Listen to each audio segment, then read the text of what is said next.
De volta com prós e contras e para a gente fazer o debate, e nós temos como convidados o jurista e professor de Direito Ives Gandra Martins, a professora doutora em Direito Tributário Mary Elbe Queiroz e também o senador pelo Paraná, Oriovisto Guimarães. Sejam todos muito bem-vindos. Temos uma vinheta. Quem tem razão? Bom, você pode participar da nossa enquete, entre no site da Jovem Pan, a gente está perguntando justamente se você considera que com a gestão agora da ministra Rosa Weber, que assumiu a presidência do Supremo Tribunal Federal essa semana, se você acredita que ela vai levar o Supremo a uma atuação mais constitucional e discreta. Bom, a gente vai debater este tema agora. Doutor Ives, seja bem-vindo, boa tarde ao senhor, feliz em revê-lo. Grande satisfação também de estarmos aqui mais uma vez no Jovem Pan. Doutor Ives, eu vou começar com o senhor que tem se dedicado a discutir as cortes superiores já há muito tempo e não tem se furtado ao debate. O senhor acredita que a ministra Rosa Weber vai recuperar aquele Supremo discreto, constitucional e pacificador que parece não ter sido esse, digamos, o comportamento das últimas formações do Supremo?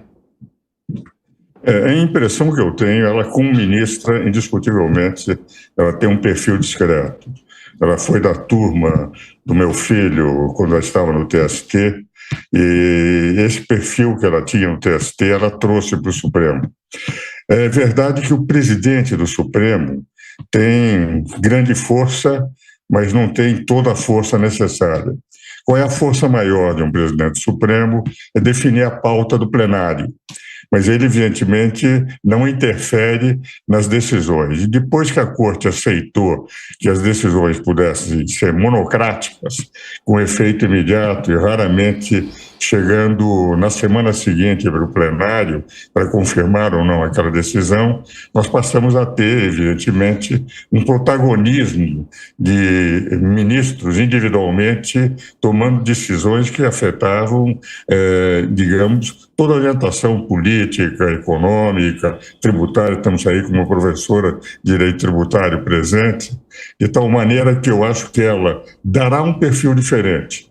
Indiscutivelmente, ela não, como presidente, não exporá o Supremo. Ela tem muito mais o perfil do Supremo até 2002, na época de Moreira Alves, de Galotti, Mar Galvão, Sidney Sanches, etc. Mas esse individualismo, essas decisões monocráticas que muitos dos ministros se habituaram a dar e continuam a dar, é evidente que ela não vai poder interferir. Então, nesse ponto, o seu papel será menor, mas na presença como instituição, eu acho que ela dará um perfil mais próximo do Supremo até 2002. Doutora Mary Elbe, na sua opinião, qual vai ser o comportamento agora à frente do STF da ministra Rosa Weber? Porque talvez se a gente pegar um dos últimos grandes pontos de atrito entre o que entende o mundo jurídico e o que faz nesse momento o Supremo é o que o ministro Marco Aurélio chamou de inquérito do fim do mundo, de um juiz que é tudo no processo, e isso feriu, digamos, aliás, criou espécie no mundo jurídico, que eu vi juristas renomados, o doutor Ives fez questão de se manifestar à época também, ou seja, de reclamar justamente dessa atuação. Ela terá poder sobre isso, ou seja, de dizer, olha, aqui é um excesso nosso e precisamos recuar? Olha, meu querido mestre, né, Ives Gandra, é um prazer estar aqui com você. Realmente a ministra Rosa Weber tem tido uma postura discreta, uma postura de mais bom senso, com muita calma, né? Então, eu acredito, bem disse o professor Ives, que pode ser que mude. Mas a gente tem que lembrar que os ministros do Supremo, cada um tem sua independência no que vota. Então, ela não vai poder interferir no conteúdo das decisões. A única coisa que ela tem é esse controle de pautar. Mas com relação a essa questão das decisões monocráticas, realmente fica a critério de cada ministro e não vai poder haver a interferência. Claro que a gente reconhece que nos últimos tempos está havendo um certo ativismo do Poder Judiciário como um todo, né? Então está se decidindo o que eles acham que é realmente a justiça e alargando muito os conceitos da Constituição, porque deve-se lembrar que a Constituição é quem dá o poder aos ministros e ao Supremo.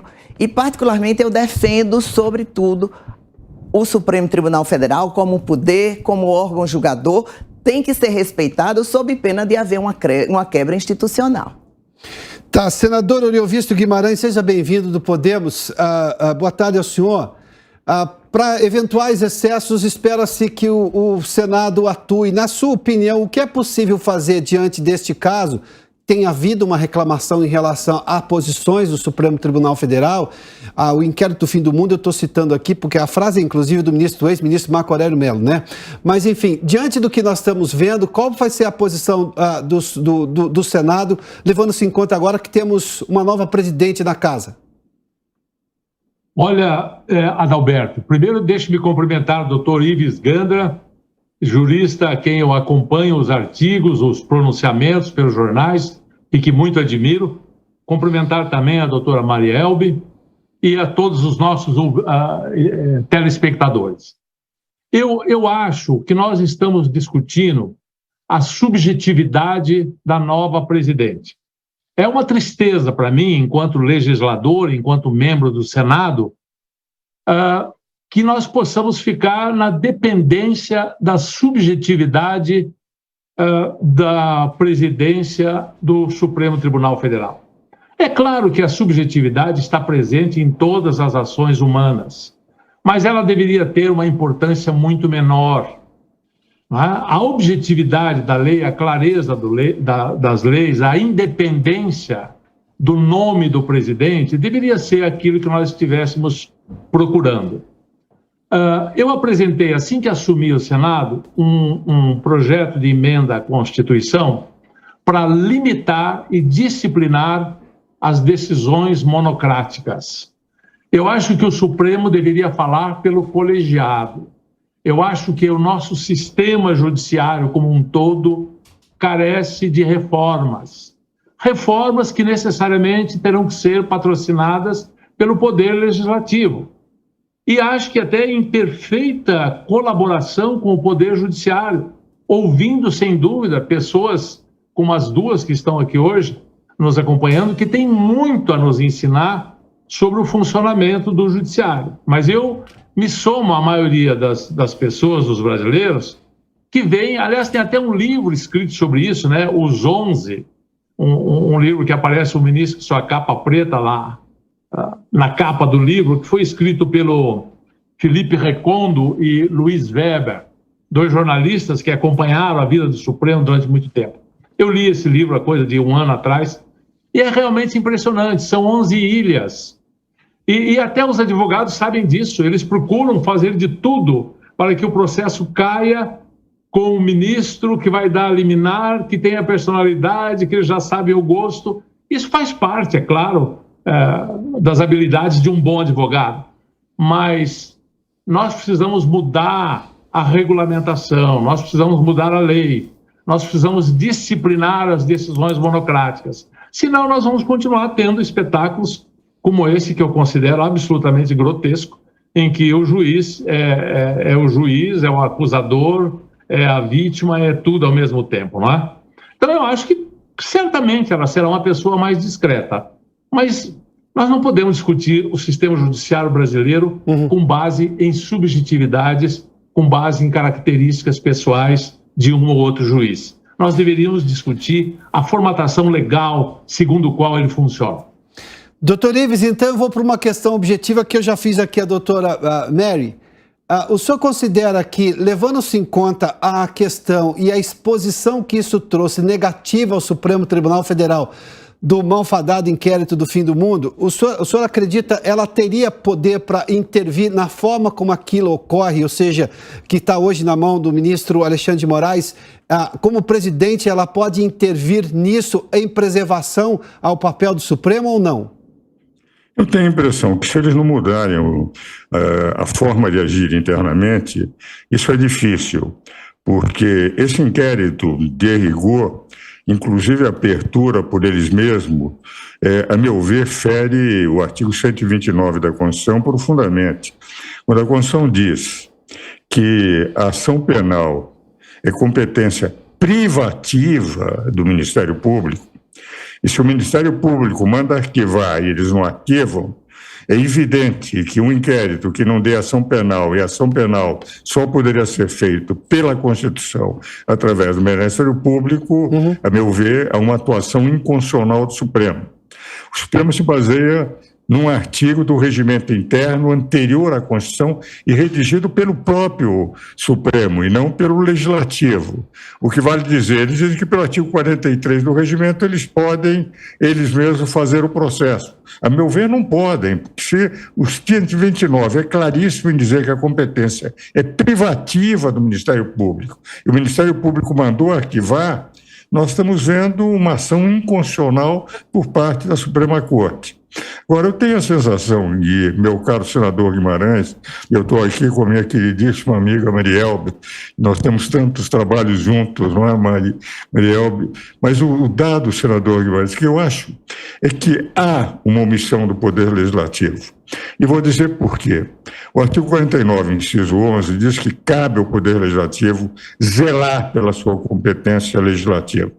Ora, a competência legislativa de redigir a Constituição, de alterar por emendas constitucionais, é do Legislativo.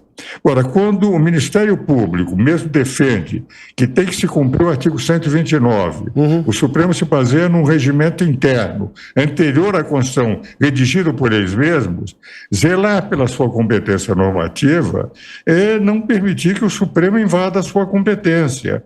Quer dizer, há uma necessidade de se tomar um decreto legislativo, por exemplo, que não tem regulação dos artigos 59 ou 69, mas está escrito lá como competência exclusiva do Congresso Nacional. O Congresso Nacional poderia dizer, nas invasões de competência, essa instrução que nós temos que aplicar é isto, que, a meu ver, é o direito do Poder Legislativo. Nós temos a independência e a harmonia de poderes, que foi a grande conquista da Constituinte de 88. Nós antes tínhamos um poder dominando os outros, que era o Poder Executivo. Lutaram para ter, com competências exaustivamente definidas do artigo 44 a 135 para cada poder. Então eu tenho a sensação que se nós mudarmos essa maneira de ser do Supremo Tribunal Federal, que tem grandes juristas, mas eles estão flexibilizando demasiadamente a sua interpretação da Constituição, nós vamos continuar com decisões monocráticas, com invasões de competência do Legislativo, com invasões de competência do Executivo, com esse ativismo judicial que traz um desconforto não só para todo o povo, mas principalmente para nós, que advogamos, membros do Ministério Público, que nos sentimos desconfortáveis à falta de uma segurança jurídica decorrente das forças da Constituição. Doutora Marielbe, eu já volto à senhora, mas como o doutor Ives citou justamente a necessidade de uma resposta do Legislativo, eu vou primeiramente ao senador Oriovisto Guimarães. Senador, diante do que disse aí doutor Ives, eu só preciso acrescentar, me permita, doutor Ives, que a ministra Rosa Weber, antes de assumir a presidência do Supremo, ela rejeitou um arquivamento pedido pela Procuradoria-Geral da República e mandou a Polícia Federal manter 3 investigações acerca da CPI da Covid. Se não me engano, foi exatamente esse o fato. Ou seja, isso que o doutor Ives denunciou em relação ao devido processo legal, ou seja, as prerrogativas de cada um dos entes da Justiça brasileira, e no caso do Ministério Público que pediu, olha, o arquivamento, se ele pede o arquivamento, tem que ser arquivado, a gente viu a própria ministra Rosa Weber ir contra, ou ir no mesmo sentido de outros colegas do Supremo. Na sua opinião, como é que o Senado reage a isso, olhando, obviamente, para a Constituição, que o doutor Ives descreveu aqui, o que a doutora Marielbe também fez menção? Como é que se faz diante disso, se a casa que deve zelar pela Constituição, que deve guardar a Constituição, neste momento, estou vendo juristas aqui criticando a atuação em sentido contrário à Constituição por parte do Supremo?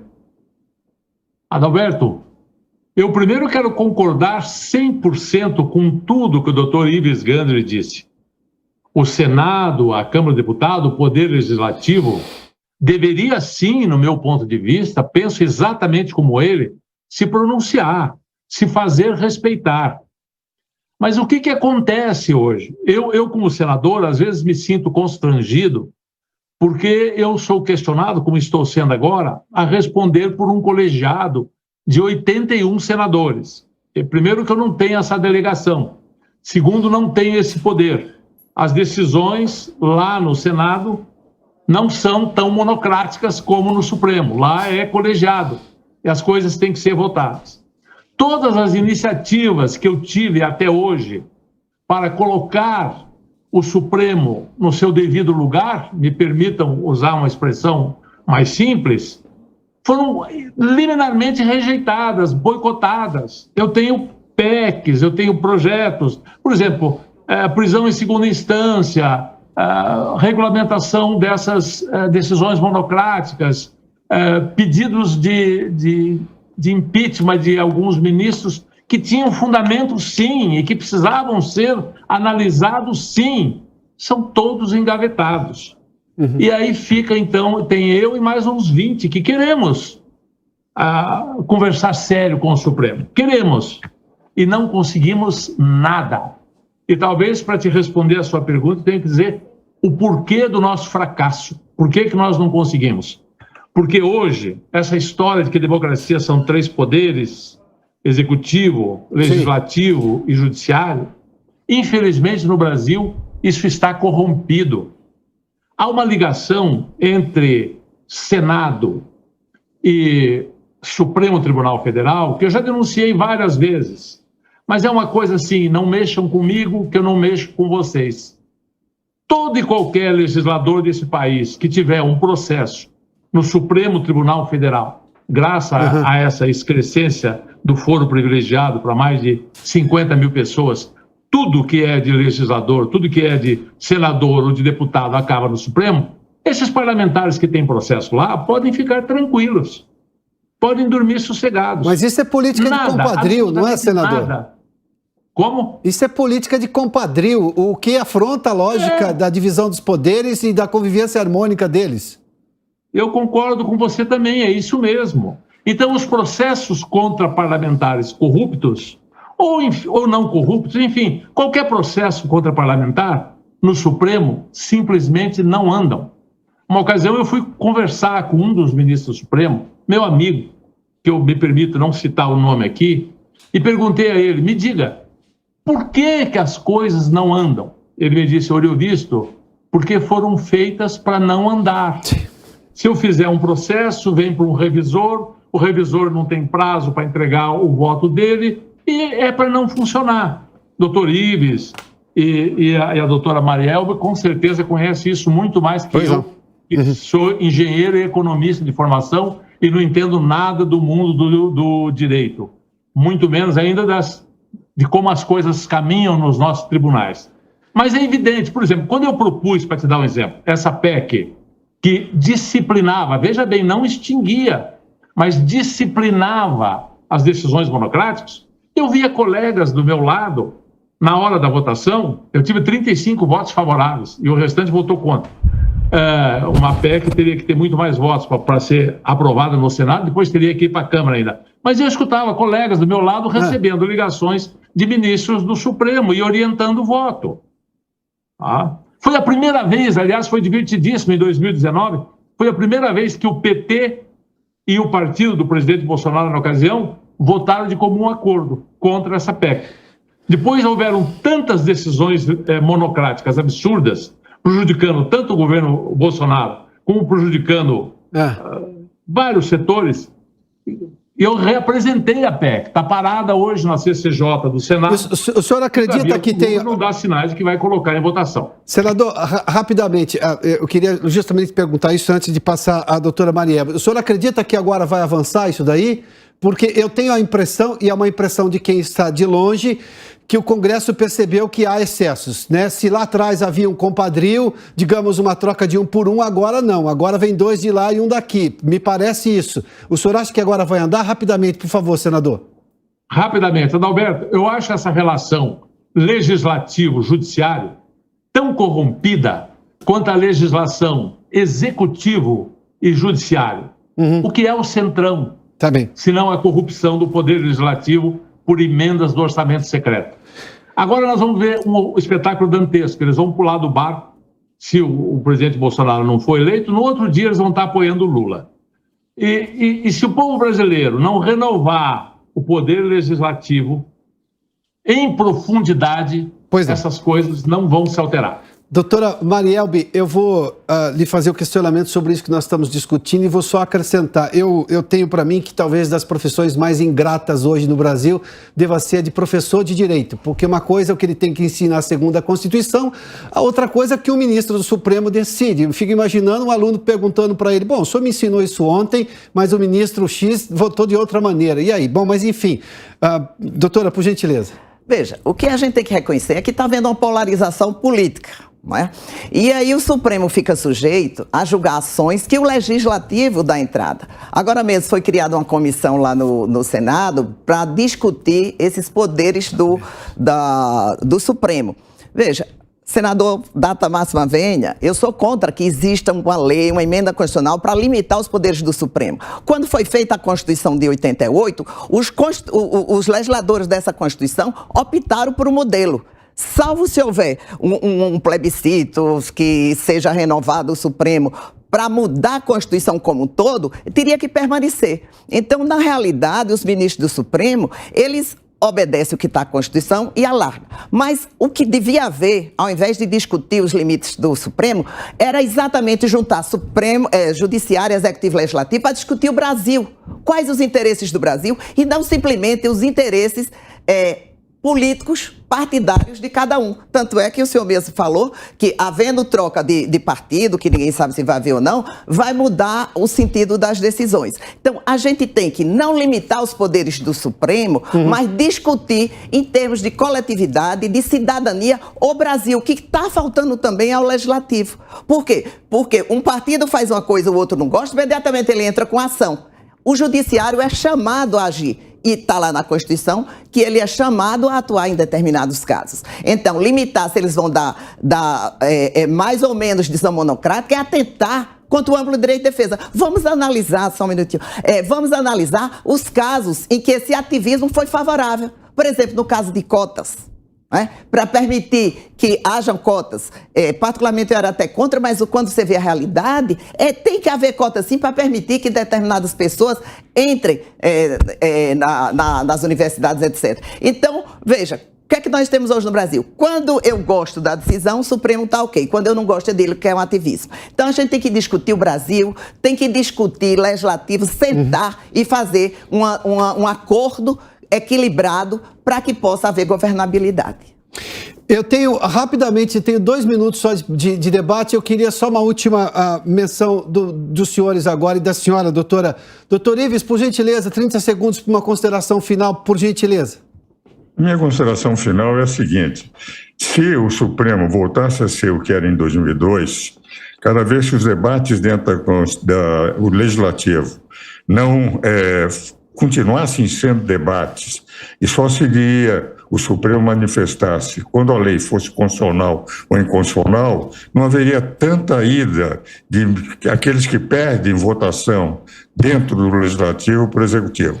Bastaria o Supremo voltar a ser o que era, guardião da Constituição, e não legislador complementar, legislador ordinário complementar e constituinte derivado, porque, de rigor, muitas vezes eles fazem normas constitucionais. O meu sonho é que o Supremo, que tem bons ministros, volte a ser o que era até 2002. Doutora Marielbe, suas considerações finais, por gentileza. Como eu já disse, eu voto a favor do Brasil. Eu acho que tem que haver uma consonância de ideias a favor do Brasil, nem limitar o judiciário e o legislativo e o judiciário e o executivo chegarem a um acordo.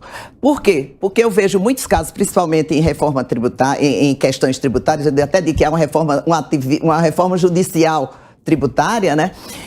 Tivemos decisões favoráveis aos contribuintes. Então a gente precisa se afastar, né, um pouco da ideia de advogado, disso, aquilo, outro, voltar todo mundo a ser jurista, professor e discutir ideias que sejam boas para o Brasil, para o povo brasileiro e não de acordo com o que cada um pensa.